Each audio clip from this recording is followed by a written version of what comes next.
পশু পাখির গল্প মানেই তাতে থাকে সরলতা আর দারুণ কিছু শেখার সুযোগ।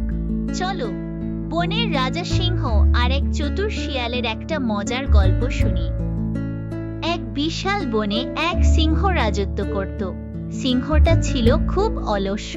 সে ভাবল, আমি রাজা, আমি কেন শিকার করতে যাব? সে ঘোষণা করল প্রতিদিন একজন করে পশু তার গুহায় আসবে তাকে খাবার পরিবেশন করতে। ভয়ে বনের পশুরা রাজি হলো। একদিন পালা এলো এক চতুর শিয়ালের। শিয়ালটি মরতে চায় না, তাই সে এক বুদ্ধি আঁটলো। সে সিংহের গুহায় পৌঁছাতে অনেক দেরি করে ফেলল। সিংহ ক্ষুধায় গর্জন করে জিজ্ঞেস করলো, দেরি হলো কেন? এখনই তোকে ছিঁড়ে খাবো। মহারাজ, আসছিলাম তো সময় মতোই, কিন্তু পথে এক সিংহের সাথে দেখা হলো। সে দাবি করছে সেই নাকি এই বনের আসল রাজা। সে আমাকে আটকে রেখেছিল।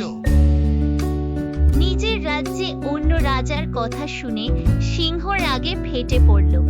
সে বলল, নিয়ে চলো আমাকে সেই সিংহের কাছে। শিয়াল সিংহকে নিয়ে গেল এক গভীর কুয়োর কাছে। কুয়োর স্বচ্ছ জলের দিকে দেখিয়ে শিয়াল বলল, মহারাজ, ওই দেখুন ওই সিংহের দুর্গ। সিংহ ওর ভেতর উঁকি দিল। জলে নিজের প্রতিচ্ছবি দেখে সে ভাবল ওটাই অন্য সিংহ। সে রাগে হুঙ্কার দিল। কুয়ো থেকেও প্রতিধ্বনি হয়ে পাল্টা শব্দ এলো। সবচেয়ে বড় বোকামিটা সিংহ তখনই করল। সে ভাবল প্রতিপক্ষ তাকে চ্যালেঞ্জ করছে। রাগের মাথায় সে কুয়োর ভেতর ঝাঁপিয়ে পড়ল, আর ওখানেই তার রাজত্বের ইতি ঘটল। শিক্ষণীয় শক্তি থাকলে সব হয় না, বুদ্ধি খাটালে বড় বড় বিপদ থেকেও মুক্তি পাওয়া যায়।